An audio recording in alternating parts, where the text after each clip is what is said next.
So today I would like to be talking to you about blood type A.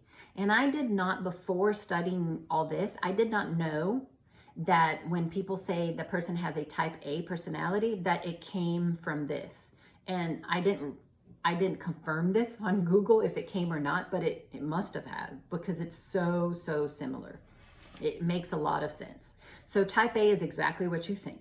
Super organized, a little neurotic, very precise, meticulous, very attentive to detail, and all that. So what was the origin of type A? So the type A blood comes after the type O. So the type O were the hunter-gatherers there in Africa.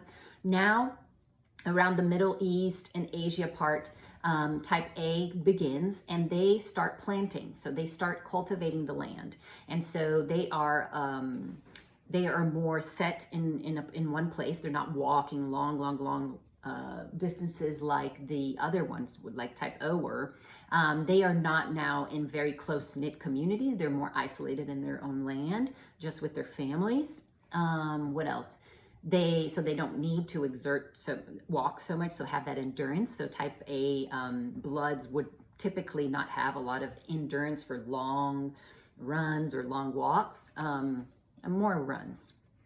And so all of this, what they were doing back then, generates this personality. And then again, I would like to bring to your attention that environment is so much more powerful than DNA. So back then, the environment was according to the DNA, was because of the DNA, right?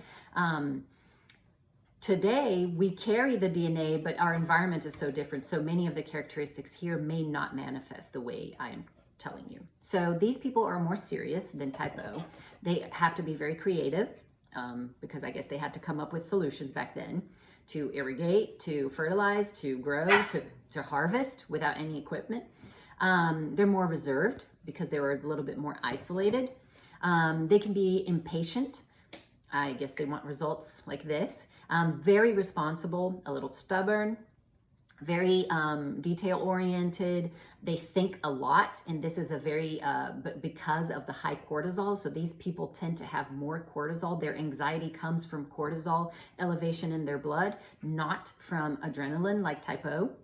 So type O is a little bit more antsy.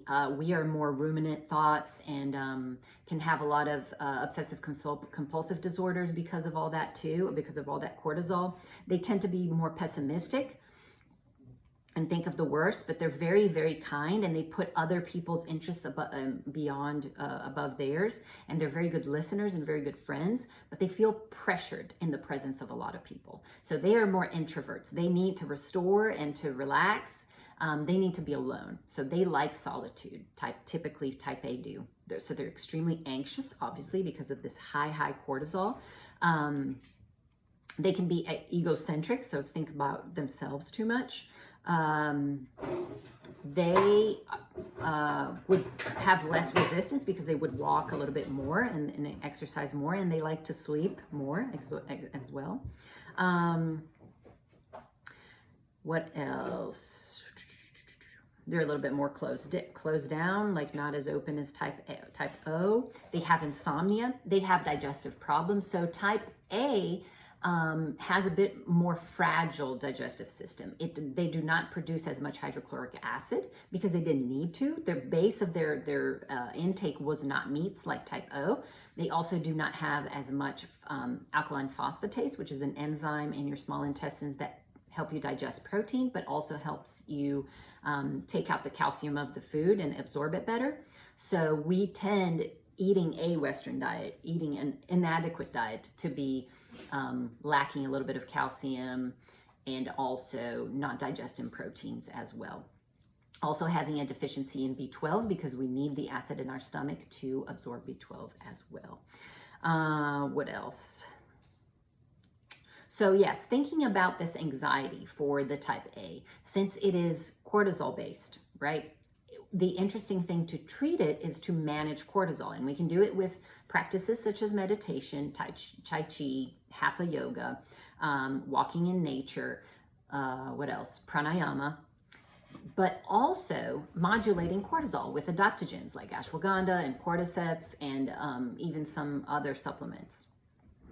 But for these people, if you're treating their anxiety, maybe giving them an SSRI will not work as much as it would in a type O. So it's interesting to know that, to know how to manage the anxiety of your patients or even family members. What else did I want to say? So nowadays, a lot of the European are type A, and the US has a very high prevalence of type A as well. They're very meticulous, very organized. They do not like surprises, because back then, probably surprises were something that was going to ruin their harvest, right? Either a drought or too much rain, or I don't know, too much hot and too much cold. So they like to control better. They like to control everything.